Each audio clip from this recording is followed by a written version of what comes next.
Les journalistes ont un rôle essentiel à jouer pour témoigner et informer le public sur les mouvements de protestation, sur les causes des troubles et la réponse des pouvoirs publics. Cela devra se faire sans crainte d'être persécuté et en toute sécurité. Mais le constat est que les actions et les comportements de la police à l'égard de la presse couvrant ce genre d'activités dans les 4 dernières années à travers le monde prouvent à suffisance l'importance de fournir une formation policière appropriée.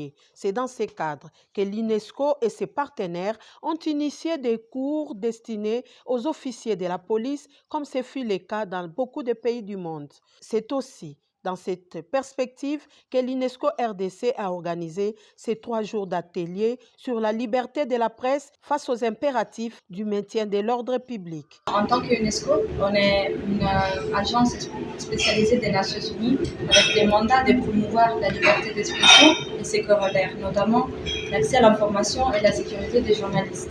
Souvent, dans les pays, il y a des tensions entre ces 2 catégories, il y a de malcompréhension, malcommunication, et donc c'est important de réunir ces 2 groupes dans la même salle, comme on est en train de le faire ici aujourd'hui en RDC, pour que les 2 groupes puissent vraiment communiquer de manière ouverte et faire comprendre quels sont les rôles et les devoirs de chacun de ces catégories. Lors de cette première journée, quelques journalistes ont été associés. C'est dans le souci de construire un terrain d'entente et favoriser des relations respectueuses entre les forces de l'ordre et les journalistes.